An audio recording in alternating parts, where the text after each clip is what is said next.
des perturbateurs. Bien, mesdames, messieurs, merci beaucoup de vous être déplacés. Enfin, la plupart d'entre vous êtes venus en voisin. Dans cette ville de Vénissieux, à l'invitation de M. Yvan Benedetti, qui sera notre candidat à l'élection législative, et pour accueillir Alain Soral.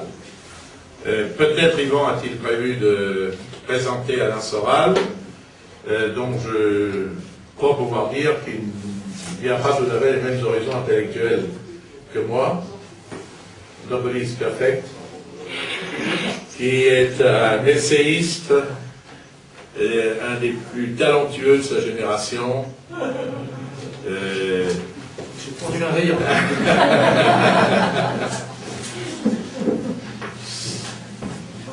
Socrate à Saint-Tropez, Misère du désir, La chute, etc. Enfin, je laisse la parole. Il se trouve que cette réunion est aussi celle qui voit l'inauguration de ce local, qui sera le QG de la reconquête de Vénissieux, avec des moyens dérisoires, avec notre petite fronde, notre ami Benedetti et ses camarades vont abattre la statue de Staline. Oui. Alors, si vous me permettez, je vous cède la parole. Si vous me permettez, juste un petit mot d'accueil. Donc, moi aussi, je vous remercie d'être venu ce soir pour honorer la présence d'Alain Soral. Donc, avant de laisser la parole à M. Soral, je vais vous donner tout de même quelques actualités de la 14e circonscription, puisqu'il y a du nouveau depuis la dernière fois, oui. Étant donné que le conseiller municipal Daniel Bourdin, qui avait rejoint le groupe UMP, UDF et divers droite, après avoir pris à ma demande la présidence de mon comité de soutien pour l'élection législative de la 14e circonscription, a été bien évidemment exclu, enfin je dis évidemment, je le regrette, mais a été exclu de ce groupe UMP, UDF et divers droite. Donc celui qui, à la mairie de Vénissieux, dirige ce groupe, M. Communal Aour, a envoyé une lettre au maire, M. Gérin. Mais alors c'est comique parce qu'en fait, c'est une lettre adressée au maire, mais en fait, il s'excuse auprès de du délégué départemental UMP du Rhône. Parce que ça a été écrit pour lui. Vous savez, c'est des lettres qui sont adressées à certains qui sont écrites pour d'autres. Là, c'est le cas. C'est le cas. Alors, je me suis procuré la précédente lettre de Communal Aour qui se réjouissait de l'adhésion de M. Daniel Bourdin à son groupe en disant qu'il lui donnait toute son amitié. Eh bien, vous voyez que son amitié, ça a été une grande amitié, puisque celle-là, elle n'a pas duré 20 ans, ni 2 ans, puisque c'est une amitié vieille de 2 ou 3 mois. En ce qui concerne donc les motifs exposés par M. Communal Aour, il dit que son groupe a pour vocation de réunir l'ensemble des composants politiques de la droite vénitienne, UMP, UDF et divers droites. Donc, c'est un regroupement de la droite qui rejette M. Daniel Bourdin, qui, comme il l'a indiqué à la presse, n'a plus d'appartenance politique, ni à l'UMP, puisque l'UMP n'a pas voulu de lui, ni au Front National. Donc c'est comme toujours la droite, le rassemblement de la droite couchée, de la droite courbe, de la droite trahissant tous les idéaux de droite, ce qui ne nous gêne pas particulièrement puisque nous, n'étant nés d'aucun parti mais étant nés français, nous sommes bien évidemment ni de droite ni de gauche mais nous sommes français et même mieux, nous aspirons à unir la droite sociale et la gauche nationale, dans le même élan de rétablissement de notre France et du rétablissement de sa civilisation. vieille de 2000 ans. Donc, je vais laisser la parole à Alain Soral, qui, est de formation plutôt marxiste, je dirais, il va s'expliquer là-dessus, qui se définit comme un agitateur, qui est en tout cas un homme, un libre penseur, un essayiste, un sociologue, un libre penseur courageux. Courageux pour avoir fait cette longue marche, pour reprendre un petit peu le vocabulaire qu'il doit apprécier, cette longue marche vers le nationalisme français. Un homme courageux qui a été agressé à de multiples reprises. Et quoi de plus rare aujourd'hui que le courage? Donc quand quelqu'un de courageux comme ça se dresse et vient vers nous, c'est vraiment les bras ouverts que nous l'accueillons parmi nous, et nous sommes particulièrement fiers qu'il rejoigne le combat nationaliste. Alors sa présence, pourquoi sa présence à Vénissieux? Sa présence s'impose, puisque bien évidemment, à Vénissieux, c'est le dernier bastion, enfin dans la 14e circonscription, c'est le dernier bastion communiste du Rhône, puisque le député maire est communiste, de la tendance d'ailleurs la plus rétrograde, puisque je me demande si c'est aperçu que le mur de Berlin s'était effondré. Vous savez, le Ceausescu de Vénissieux dort, il ne faut pas trop le réveiller parce que ça pourrait être mauvais pour son cœur. Donc je laisse la parole à Alain Soral.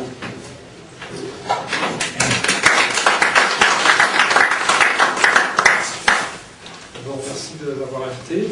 J'ai pour habitude de répondre à toutes les invitations qu'on me lance quand elles sont lancées avec générosité et sans arrière-pensée.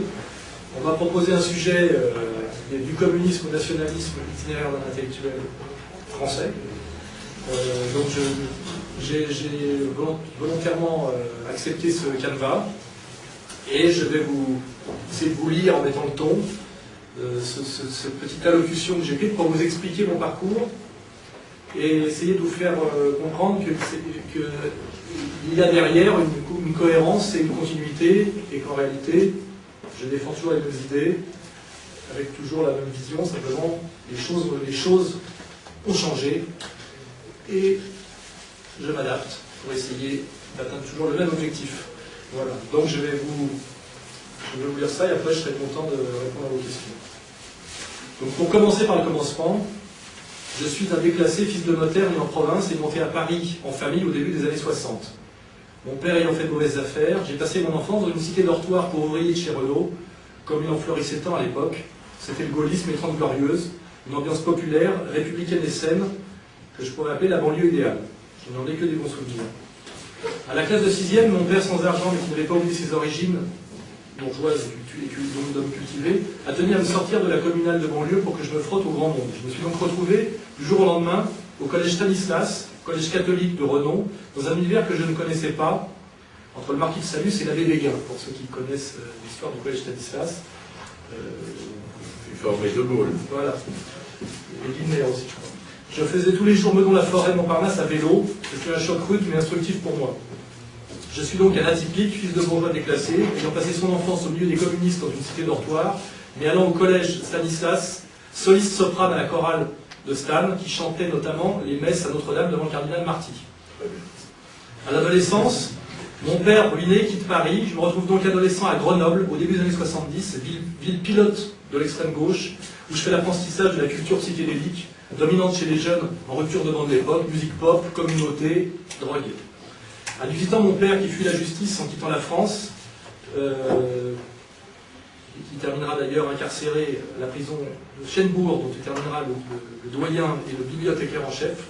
Et moi, je monte à Paris, où je vis seul dans la plus complète marginalité, vivant de chantiers, de déco, de brocante, de convoyage. Dur mais formateur apprentissage de la survie.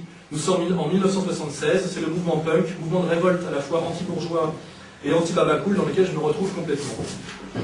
Me voilà donc jeune adulte précaire, à la personnalité formée par mes origines et mon vécu, petit bourgeois sans un sou, attaché à la culture et au livre de par mon origine bourgeoise, mais révolté et attiré par tout ce qui est contestataire et critique de par mon vécu de déclassé. Dans un monde culturel entièrement sous contrôle de la gauche, je trouve mes repères dans une culture d'ultra-gauche, à la fois très anti-droite molle, mais aussi très anti-bourgeoise de gauche, c'est-à-dire ni Giscard ni Mitterrand, plutôt de sensibilité autonome.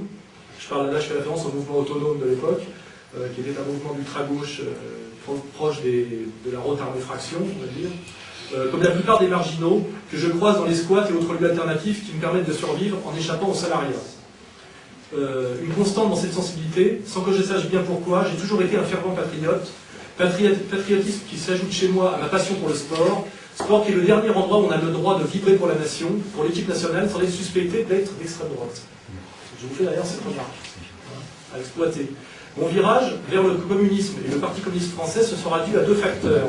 Un, ma rencontre avec le monde répugnant pour moi de l'entreprise du tertiaire, quand je m'essaierai toujours pour survivre au journalisme et à la publicité. Deux, la découverte du mensonge trotskiste, monde de bourgeois le plus souvent cosmopolite, ayant la haine du populo français et l'aspirant qui à prendre la place de la bourgeoisie de droite catholique pour exercer le pouvoir à sa place sur les petites gens, via l'idéologie du métissage et la psychanalyse, là où l'ancienne bourgeoisie catholique régnait par l'enracinement français et le catholicisme. Je précise que, dès cette époque, je préfère encore un facho à un gauchiste, terme synonyme de trotskiste pour qui connaît bien ce milieu. Et ce que je reproche aux fachos que je croise en allant draguer l'étudiante en droit du côté de la fac d'Assas, ce n'est pas sa radicalité révolutionnaire, mais le fait que son origine bourgeoise le poussera inéluctablement à rallier l'UDF ou l'UMP, comme les Madelin et autres des gens. Voilà. Mon entrée au PCF, qui comme son nom l'indique est le Parti communiste français, en pleine époque néolibérale, rigano-thatchérienne, est donc motivée à la fois par ma solidarité avec le travailleur français contre la bourgeoisie exploiteuse, d'ailleurs beaucoup moins patriote que le promo de base, mais aussi par la haine du trotsko-gauchiste, qu'il soit LCR ou rallié au PS et à sa culture de gouvernement, haine que le trotskiste nous rend bien, lui qui nous traite de staliniens. C'est pour ça que je ferais bien remarquer que être traité de stalinien dans notre milieu, c'est un compliment. Hein, voilà. Il faudrait une longue discussion pour comprendre. Pour vous faire ressentir l'ambiance, je crée d'ailleurs fin 80 un collectif des travailleurs des médias dans les cellules Ramon Mercader, dont le symbole est deux piolets croisés. Pour ceux qui ont un peu de culture, Ramon Mercader, c'est celui qui assassina d'un coup de piolets dans la tête Trotsky au Mexique, envoyé par Joseph Staline. Voilà. Avec ce collectif qui publie le petit bulletin La Lettre écarlate, nous faisons campagne, moi et mes camarades, pour le non à Maastricht, une campagne pour le non où PCF et FN se retrouvent déjà dans le même camp, malgré eux sans doute. Mon éloignement du PCF au début des années 90 sera lui aussi motivé par deux facteurs. L'un de fond, nous assistons à un parti marxiste qui, en pleine époque néolibérale, où l'antilibéralisme de parti est plus que jamais justifié, a renoncé à tous ses fondamentaux, alors jusqu'à coopter l'idiote arriviste et pseudo-féministe Clémentine Autain. C'est-à-dire que c'est une époque où il n'est pas bien vu d'être communiste au Parti communiste. Il faut que vous le sachiez. Un PCF qui choisit de sacrifier sa base pour sauver son appareil, qui ne sera plus à partir de cette époque qu'une roue de secours du Parti socialiste contre accord aux élections locales pour sauver quelques privilèges, groupes parlementaires, mairies. Une dégringolade dans la honte et le déshonneur, dont le nadir sera la fête Prada, place du colonel Fabien, et l'engagement du décolo mondain Frédéric Becbédé dans le comité de campagne des présidentielles de 2020. Voilà. L'autre facteur sera plus accidentel. Ce sera la publication, en 1993, du texte de Jean-Paul Cruz, membre avec moi du collectif des travailleurs des médias et délégué CGT du journal Libération, d'un texte qui s'appelle intitulé Vers un Front National, dans l'Idiot International, que nous contrôlions à l'époque via le collectif dont je vous ai parlé. Texte qui, tout en faisant référence au Front National du Comité National de la Résistance, qui réussit pendant la guerre à faire l'union sacrée des gaullistes et des communistes contre l'ennemi commun d'alors, lançait ouvertement l'idée d'un rapprochement du PCF avec cette autre partie du peuple qui prenait lui-même un tournant très anti-maastrichtien, le Front National de Jean-Marie Le Pen. Un retour du PCF à ses origines populaires, plutôt que de devenir chaque jour un peu plus les valets des libéraux du PS. Ce texte nous a valu la mise au banc du parti, le lâchage de Jean Garnalier, pas très courageux sur ce coup-là, paix à sa mémoire, sociodémocrate, trop content de nous se débarrasser de virulents critiques de gauche, de leur droitisation d'abord. Quand je dis droitisation, c'est toujours dans le sens de droitisation libérale. Il faut bien comprendre que pour nous, la droite a plusieurs définitions. Hein. Quand on parle de droitisation de la gauche de l'époque, ça veut dire leur ralliement au libéralisme, c'est-à-dire au marché et aux puissances d'argent. Au milieu des années 90, je me retrouve donc dans la nature, affublé de l'étiquette rouge-brun, toujours patriote, toujours marxiste, toujours anti-trotskiste, avec pour seule satisfaction politique de me réjouir en douce de la montée de Le Pen, puisque nous avions pronostiqué que cette évolution du PCF lui vaudrait la désertion de son électorat populaire vers le mouvement frontiste, ce qui ne manquera pas d'arriver, ce qui est parfaitement justifié et moral. Le PCF de Marie-Georges Buffet, affublé de Clémentine Autain et autres tartes molles, ne pèse plus aujourd'hui que 3% de l'électorat, derrière Lutte ouvrière, derrière la LCR, tandis que le Front National du Le Pen de Valmy pèse aujourd'hui au moins 20%, soit les pourcentages exactement inverses de ceux qui étaient en 1972. Je passe sur l'épisode de mon mariage, de mon repli sur la ville de Bayonne, où je mûris mes idées, continue le travail de prospective et de synthèse, en vivotant du journalisme sous pseudo au magazine 20 ans, avec petits passages par le cinéma et même le RMI, autant d'expériences souvent pénibles mais formatrices. Mon retour à la politique, début 2000, se fera encore par deux voies.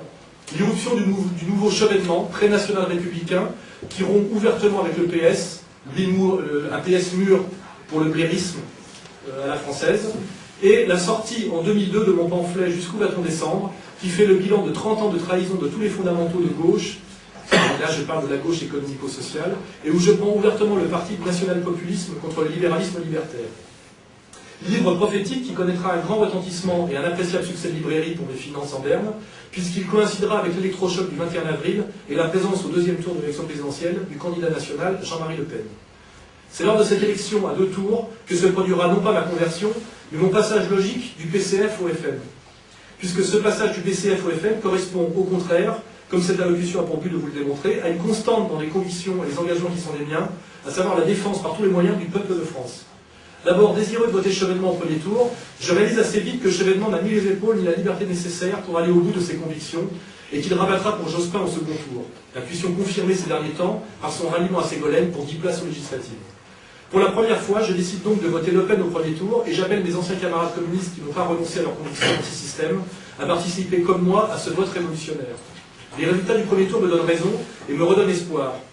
Un espoir vite recouvert par le dégoût que m'inspire la campagne totalitaire de l'entre-deux tours, qui achève de me persuader que nous ne sommes plus en démocratie et que le fascisme n'est plus dans le camp qu'on croit.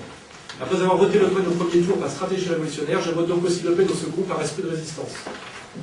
Ce qui fait de moi le communiste qui n'avait jamais voté aux élections présidentielles par cohérence révolutionnaire, puisqu'en tant que communiste j'étais antidémocrate, et ce qui fait de moi un citoyen qui n'aura voté que 2 fois pour un candidat dans ma vie citoyenne et 2 fois pour Jean-Marie Le Pen. Pour un communiste, c'est pas si mal. Ces élections passées, qui marquent un virage dans l'histoire politique française, je repars écrire. Plusieurs livres sortiront entre 2002 et 2006, que vous connaissez et que je vous invite à lire. Socrate à Saint-Tropez, Misère du désir, Vers la féminisation, Chute, qui parle beaucoup de la destruction de la France par le communautarisme et l'ultralibéralisme. En 2005, je vote bien sûr non au référendum pour la ratification de la Constitution européenne, après avoir pronostiqué la victoire du non à 56%. On avait fait un pari avec des amis et je suis arrivé le plus près puisque le score était de 55,5 avec fermeture des bureaux des grandes métropoles à 22h, ce qui fait à mon avis que si ces bureaux avaient fermé à la même heure que les autres villes, ce qui aurait été d'ailleurs plus démocratique, le score aurait été à mon avis de 56%, donc j'aurais eu une fois de plus tout bon, comme j'ai souvent bon depuis 1984, pour ceux qui lisent mes livres. Là encore, le FN et le PCF sont ensemble dans le camp qui s'oppose au libre-échangisme intégral et à ses destructions. Il me paraît clair que depuis la ratification du traité de Maastricht, qui était d'ailleurs le lieu central des télécommunications de l'Allemagne hitlérienne, à l'époque de la Deuxième Guerre mondiale, petite remarque. Je ne suis pas spécialiste. C'est un débat qui devrait être aussi. Mais pour Maastricht, il y a l'histoire symbolique de Maastricht. Il me paraît clair que depuis la ratification du traité de Maastricht, l'ennemi est le capitalisme financier mondialiste, dont l'Europe est le cheval de Troie. Il me paraît tout aussi clair que le peuple de France l'a majoritairement compris. Il me paraît clairement aussi que le seul homme politique qui peut combattre ce système ne peut être qu'un nationaliste, indépendant du monde de la finance, de la politique institutionnelle et des médias, et que ce seul homme politique aux côtés duquel il faut combattre est aujourd'hui en France, quel que soit son passé et le mien, Jean-Marie Le Pen. Une petite pause.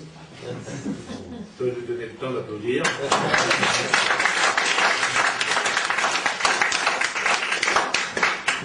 Ayant l'habitude, en bon léniniste, de toujours allier théorie et pratique, et ayant souvent la chance dans ma vie de rencontrer les bonnes personnes au bon moment, je suis mis en relation directe à la même époque avec Jean-Marie Le Pen lors d'un dîner informel. Je ne raconterai pas quels ont été les médiateurs, car je ne travaille pas, moi, pour les renseignements généraux. Alors que je guerroie aux côtés du comique antisioniste Dieudonné contre un certain communautarisme très actif et persécuteur, je me retrouve donc à fréquenter ces deux hommes en même temps, c'est assez cocasse, et d'où la rumeur prétendant que ce serait moi qui aurais fait se rencontrer les deux hommes. Évidemment totalement délirant.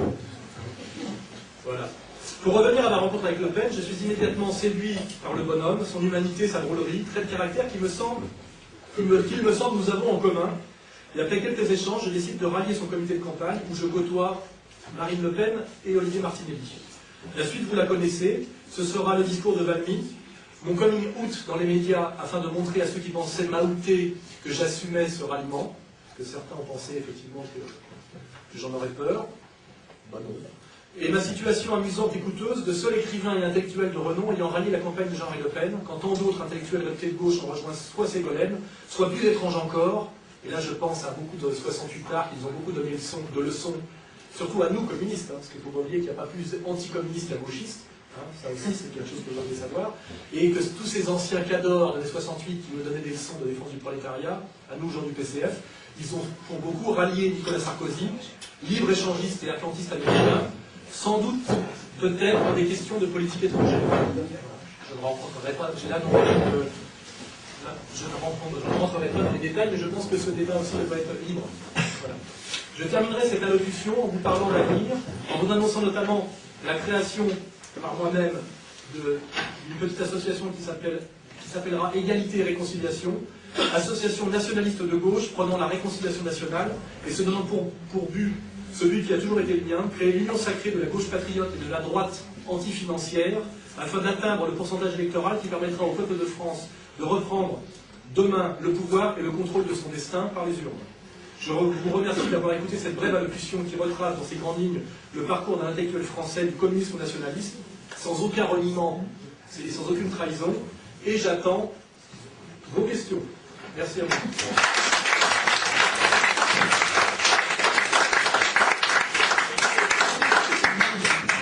Pour ceux qui sont arrivés en retard, ça sera mis, une fois que j'aurai corrigé les fautes d'orthographe sur mon site internet, et vous pourrez la lire et la décortiquer. Merci. Merci infiniment. Comme il y a, merci beaucoup Alain Soral, comme il y a parmi nous, et je les en remercie, au moins deux représentants, je crois, de la presse écrite.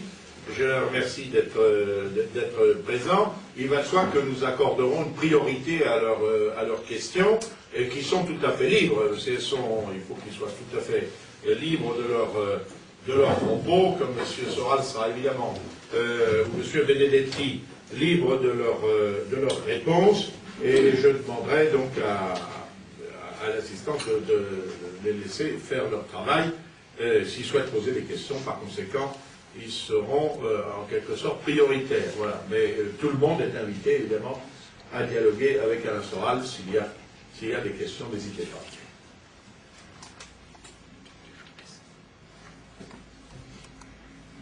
Monsieur Fromentin, une petite question. Moi, j'en ai une, en tout cas.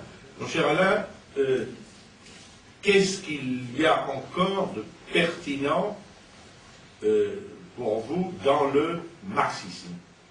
Est-ce que c'est l'idée selon laquelle les faits économiques ont une incidence déterminante sur les faits politiques? Est-ce que ce sont les théories, à mon avis, plus contestables de la dialectique ou de la libération d'un prolétariat aujourd'hui? Je défends, enfin j'ai l'impression que nous défendons non seulement le prolétariat, mais ce que Marx appelait de façon assez méprisante d'ailleurs le sous-prolétariat. Qu'est-ce que c'est quel est, à votre avis, l'apport essentiel du marxiste, et celui en tout cas auquel vous êtes resté fidèle? Moi, il me semble que beaucoup de gens de chez vous font comme M. Jourdain du marxisme sans le savoir, quand ils critiquent la violence et les dégâts de ce qu'on appelle le libre-échangisme intégral et du capitalisme financier. Et il me semble que Marx est un grand économiste. Son bouquin qui s'appelle Le Capital, le sous-titre c'est Critique de l'économie politique, et que sa pertinence c'est de critiquer un mouvement historique qui est une logique, qui est la logique de l'argent, qui s'appelle le libéralisme.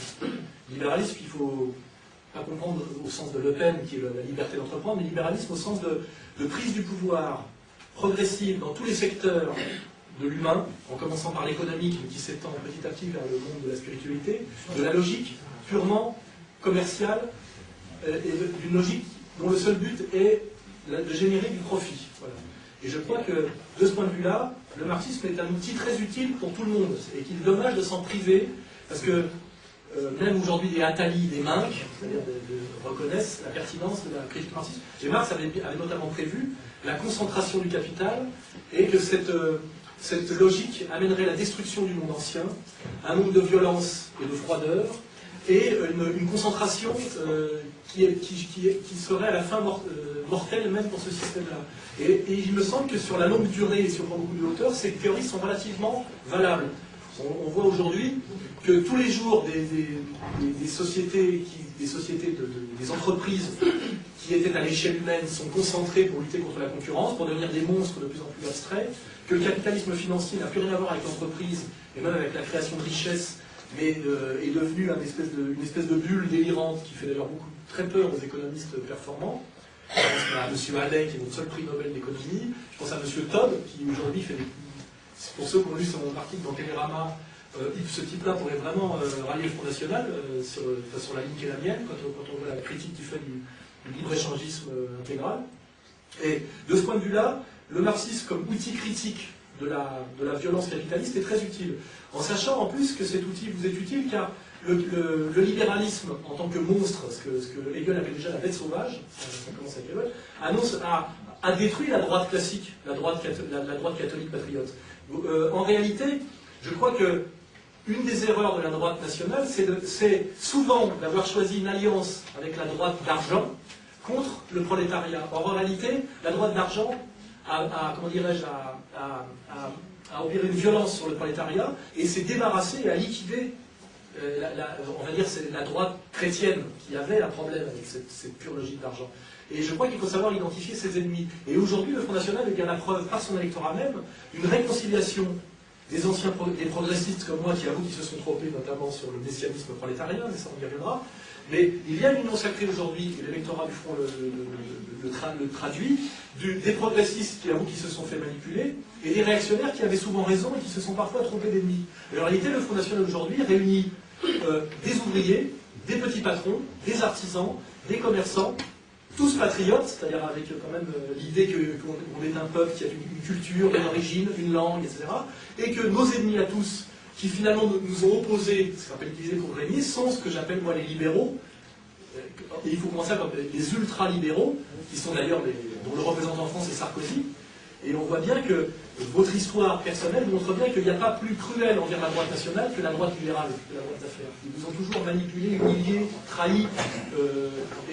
Et donc, je suis, moi, pour cette union sacrée du peuple de France, et de bien identifier qu'aujourd'hui, le communisme n'est plus l'ennemi, puisque le communisme a été vaincu. Donc, à la limite, il ne serait ni stratégique, ni même digne, parce que je crois qu'il y a des valeurs de droite, comme des chevaleresques, de s'acharner sur un cadavre, ou sur un presque cadavre.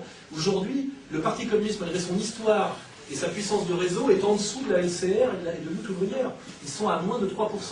Pourquoi continuer à s'exciter sur Pol Pot, sur la Corée du Nord, sur Castro pour certains? Ce n'est pas le combat à mener. Je veux dire, le combat à mener, c'est ce qui nous détruit en ce moment.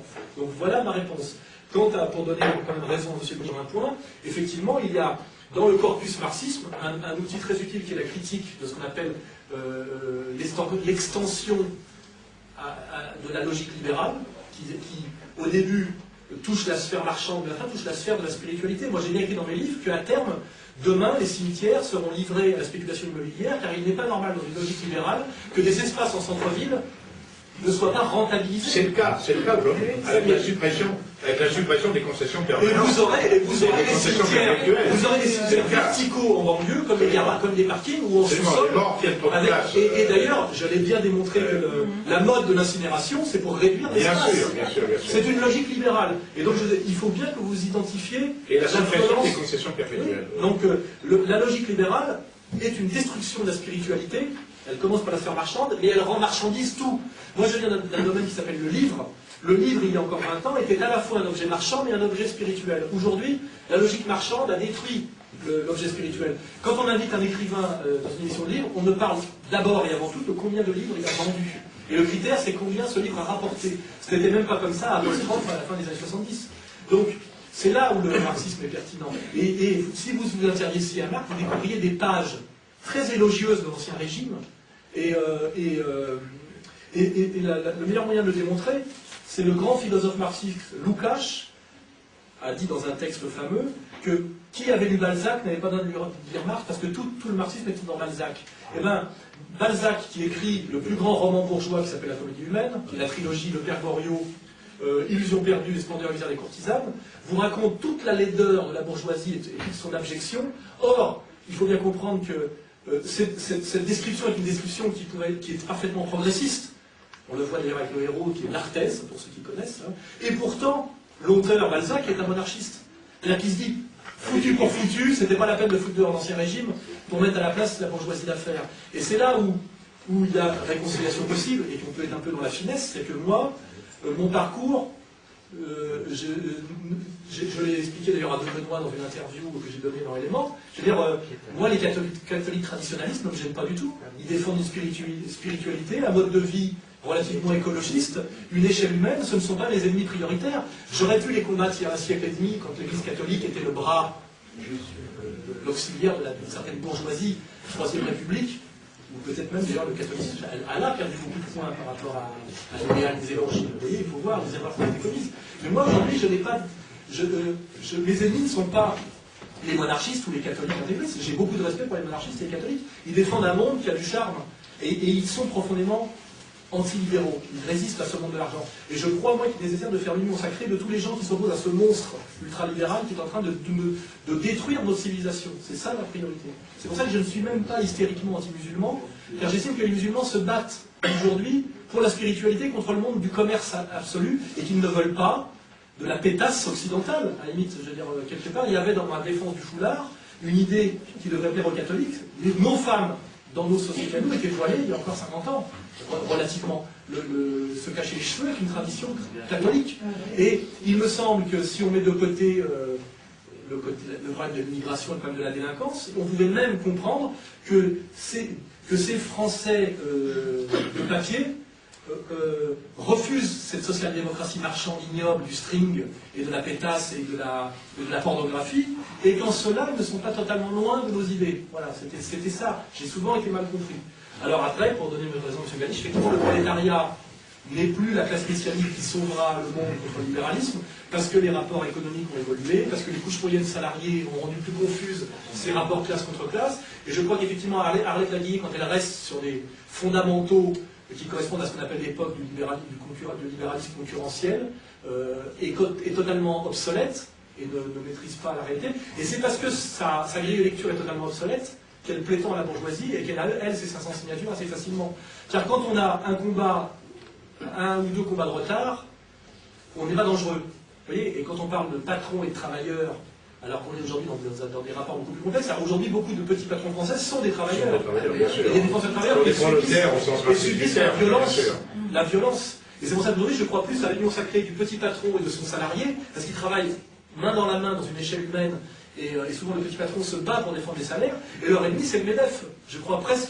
Et je crois que si les communistes qui faisaient cette analyse qui est la mienne jusqu'au bout, et d'ailleurs les économistes marxistes ont fait cette analyse des années 80 qu'il faudrait sauver les emplois en France en soutenant les PME, PMI et les artisans. Hein. Ce travail a été fait chez les économistes marxistes.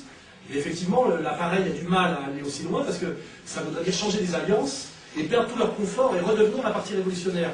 Or, le confort du Parti communiste français, vous le savez, c'est ce qui a été négocié au moment du CNR, du Comité national de la résistance, c'est que Staline a accepté de ne pas de renoncer à la prise du pouvoir en France par le communisme, contre des acquis sociaux, c'est-à-dire effectivement la on va dire une espèce d'économie mixte à la française, avec des avant-gardes ouvrières qui étaient les usines Renault, où le Parti communiste a joué, on va dire, quelque chose qui est absolument défendable, qui est une certaine participation de la classe ouvrière française aux 30 Glorieuses. Voilà. Mais ces accords sont aujourd'hui caducs, il faut le savoir. Hein. Ils ont été renouvelés à Grenelle en 1968 et aujourd'hui sont caducs, c'est-à-dire que le MEDEF roule 100% pour la finance internationale et la CGT essaie de sauver ces derniers petits acquis qui étaient la SNCF et EDF. On ne peut comprendre d'ailleurs ces privilèges syndicaux que si on comprend ce qui a été négocié en 1945 quand on a désarmé la résistance communiste et qu'effectivement c'est toute cette lecture qu'il faut faire pour comprendre ce qui se joue en ce moment, c'est-à-dire la fin et l'extrême fin des accords passés qui s'est d'accord, qui était passé sur le cadavre de Jean Moulin, entre les communistes et les gaullistes, contre l'ennemi commun. C'est d'ailleurs un combat que je rejoins tout à fait, car moi, ce qui m'a gêné dans le pétainisme, c'est pas le projet, c'est que ça se fait sur une défaite militaire contre un ennemi contre qui nous avait déjà, contre qui on avait fait déjà 2 guerres. Voilà, c'est une petite parenthèse. Si Pétain avait pu faire sa révolution nationale sans passer par la défaite de l'armée française, je pense que j'aurais beaucoup moins de critiques à faire. Voilà, et ça c'est un vieux débat, et malheureusement, c'est pas le sujet actuellement, c'est pas le plaisir de rentrer dans des... Comment ? Non, mais d'accord, mais c'est gênant, à un moment donné, il y a le bruit de boîte allemande qui me gêne, moi, dans cette histoire-là, c'est tout. Mais c'est pas aujourd'hui le combat. Voilà, le combat aujourd'hui, c'est... pour moi, les néoconservateurs américains sont en train de mettre la main sur la France, qui est l'insoumise de l'Europe. Ça se fait par un système à l'américaine qui s'appelle l'UMPS, c'est-à-dire un candidat de droite évident et un candidat de droite discret, qui est on va l'appeler à Ségolène, c'est une liste à la Constitution européenne, avec aujourd'hui un dérout parce qu'ils se sont rendus compte que les Français en avaient marre de cette bipolarité intégrale.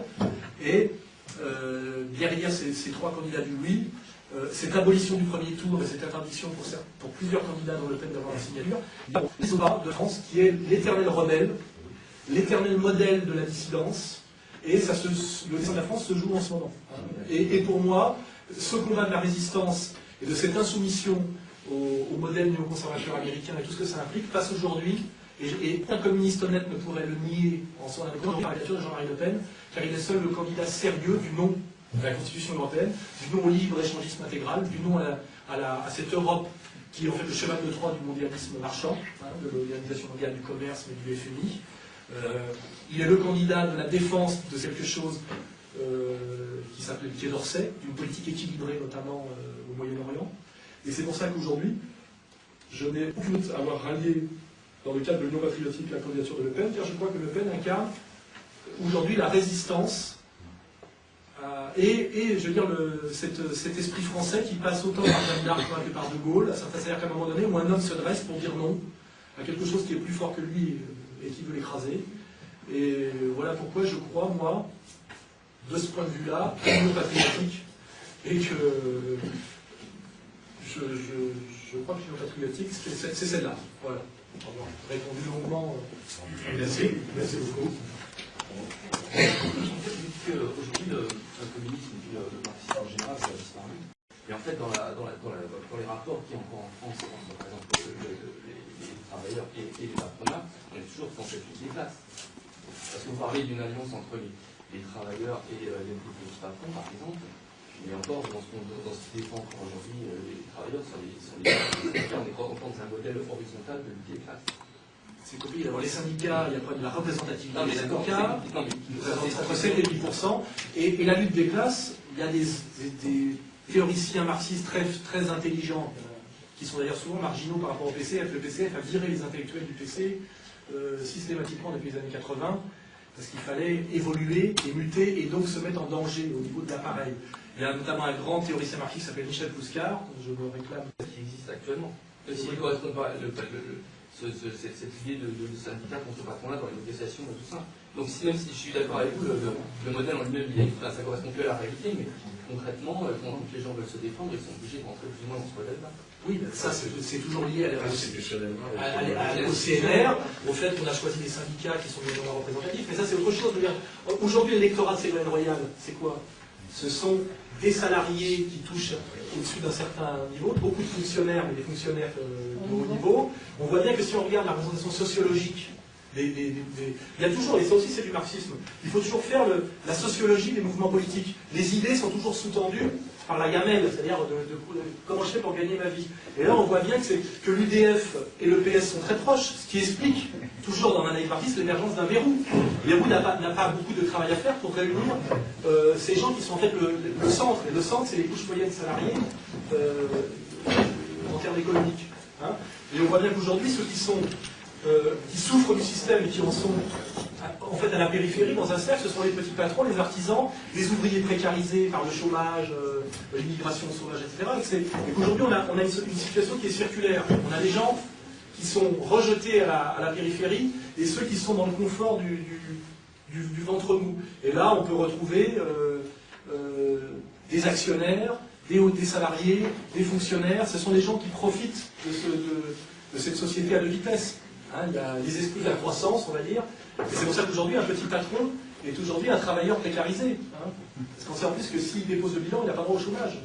Je veux dire, on est dans une situation où justement cette lutte des classes à la relève de la Guinée a complètement muté. C'est-à-dire qu'aujourd'hui, il vaut mieux être fonctionnaire ou techno-gestionnaire salarié que patron ou artisan. On en prend beaucoup à parler. Or, les patrons artisans sont dans les catégories économiques, ce qu'on appelle les classes moyennes. Et quand vous avez notamment, c'est un exemple évocateur, un Hollande, qui montre du doigt les salariés français qui touchent 4 000 € en disant on va traquer les riches. C'est pour cacher quoi? Qui ne s'attaque pas aux vrais riches. Car un salarié, pour moi, c'est déjà un demi-pauvre. Quand on est riche, on échappe à l'impôt et au salariat, grâce aux montages transnationaux. C'est pour ça que même l'impôt sur les sociétés est une escroquerie, parce que de toute façon, les vraies sociétés, grâce à leur montage, paient leur été, je crois, 8 ou 9% d'impôt sur les sociétés. Parce que de toute façon, elles sont délocalisées, pyramidales, etc. C'est pour ça qu'il y a un énorme mensonge de la gauche socialiste. Pour moi, c'est de montrer aux RMistes un type qui gagne 4 000 € en le désignant comme le riche à haïr. Or, en fait, c'est le bouc émissaire du bas des couches moyennes salariées qui, en fait, est le type qui porte toutes les aides sociales sur le dos. Car il faut oublier qu'aujourd'hui, les vaches à lait du système sont les moyens salaires et les petits patrons, qui payent, eux, la paix sociale de l'assistanat généralisé, hein, la CIP, etc., qui sont payés quand même beaucoup par les prélèvements obligatoires. Et c'est ce mensonge, je dirais, de la gauche bobo, que je trouve absolument dégueulasse. C'est de désigner aux RMistes le salarié à 4 000 € comme le mec de droite et comme le riche. En fait, il y a une vraie pédagogie à faire dans le milieu populaire pour expliquer ce que sont les riches, comment ils vivent, et que de toute façon la France a même plus les moyens de les faire payer. C'est ça le vrai problème. Comme quoi d'ailleurs la dislocation de la nation reste le vrai problème, car nous avons des gens qui vivent et qui profitent en France, et qui ont tous les moyens d'échapper à l'impôt français et aux lois françaises. C'est ça qui est... Et avec la logique qui est en train de se mettre en place, cette logique, tout ça ne fait que s'aggraver. Ça rejoint un peu la question là, que vous voulez me poser. Parce que est-ce que le cœur du problème, ce n'est pas le maintien et le rétablissement de la nation? Plutôt, je pense qu'en prenant le problème par la défense des travailleurs, on prend le problème à l'envers. On se retrouve dans une configuration d'un internationalisme mondialiste, en l'occurrence, le marxisme qui était internationaliste, contre des sociétés relativement naturelles et dont les frontières, dont l'État, tout ce qui compose une nation, protéger le citoyen. Ça, non seulement le travailleur, mais le travailleur et le citoyen, que ce soit contre les agressions contre la voracité des financiers, contre... Voilà. Est-ce que le marxisme dépouillé de son internationalisme, c'est pas du nationalisme social à l'Henri Cosme? Il faut bien comprendre que le marxisme, la catégorie du marxisme, c'est l'histoire, c'est-à-dire que les choses changent.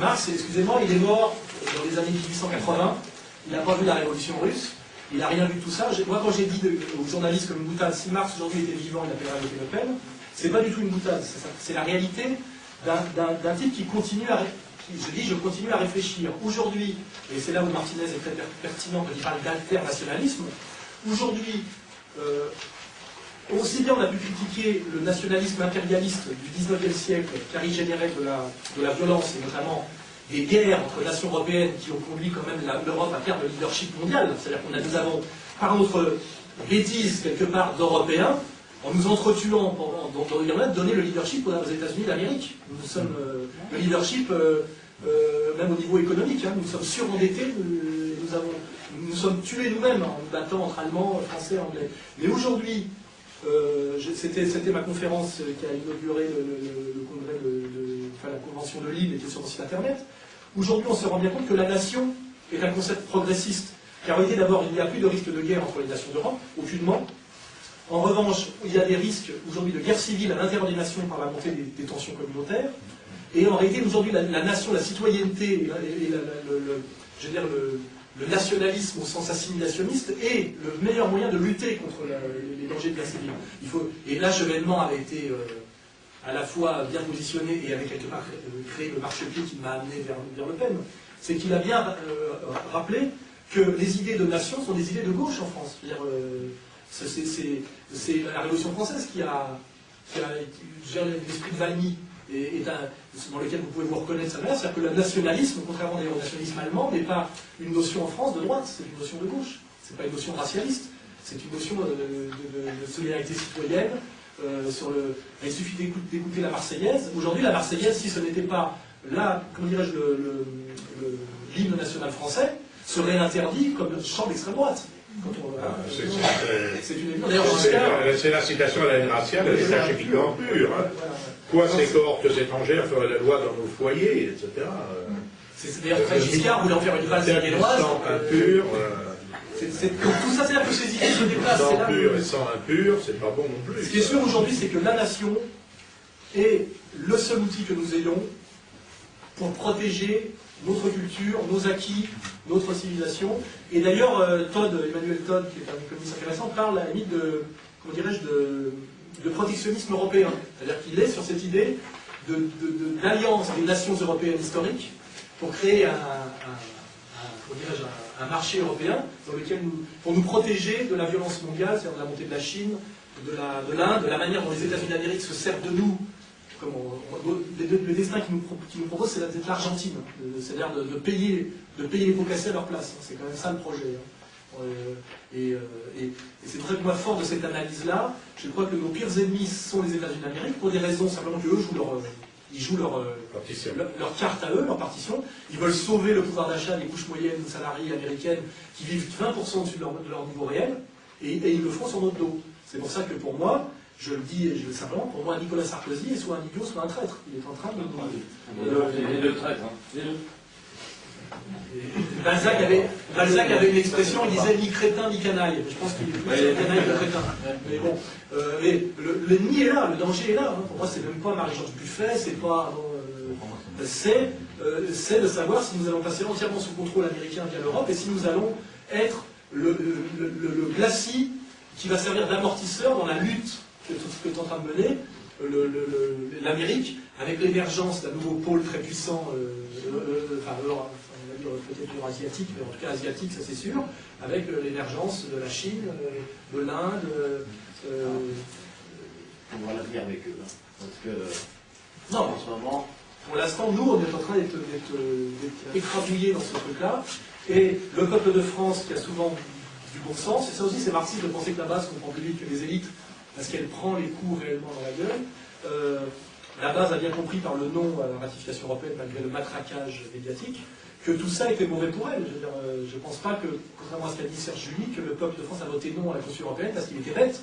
Je pense qu'il a très bien vu que chaque fois qu'il y avait quelque chose, un coup à prendre, et une baisse des acquis, et une violence à subir, on leur disait que ça venait de l'Europe de Bruxelles.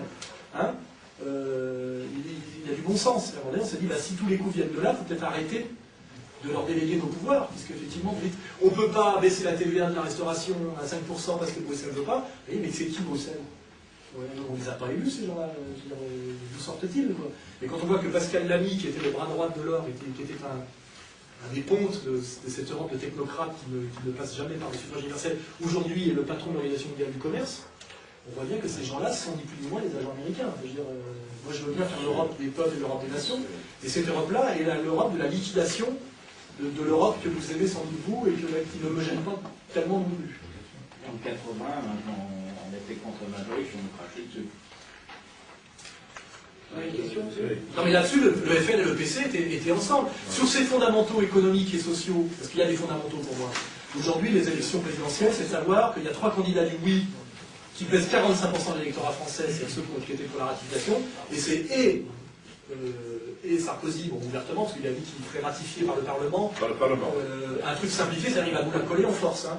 Mais Ségolène fait aussi partie du camp du oui, et Bayrou aussi. Il y a les 3 candidats du oui, et il y a un candidat du non sérieux qui pèse au moins 20% de l'électorat, entre 20 et 24 selon Borloo lui-même, qui est Le Pen, et qu'on essaye d'empêcher d'aller aux élections. C'est-à-dire qu'en ce moment, nous sommes dans une période pré-insurrectionnelle où on va empêcher le candidat de l'opposition, le seul candidat sérieux de l'opposition, de pouvoir se présenter devant les suffrages des Français, parce qu'il a été au 2e tour la 2e fois, parce qu'il fait partie d'un camp qui pèse 55% de l'électorat, qui est le camp du non, et que c'est le le candidat Serge Le Bihan, puisque Chevènement, entre-temps, a rallié Ségolène pour 10 places aux législatives. Marie-Georges Buffet, qui est une candidate du non, a bien dit qu'elle irait gouverner avec Ségolène, qui est, elle, une candidate du oui, donc ce sont des fous du non. Et après, il reste les candidats, comme par hasard, du non, dont le pouvoir veut bien, c'est-à-dire Arlette Allier et je crois qu'il y a 2 candidats du non qui vont être... J'en sais pas si c'est ses signatures. Donc le seul candidat du non qui a ses signatures, c'est Arlette Allier pour l'instant. Donc voilà comment on est en train de nous la jouer.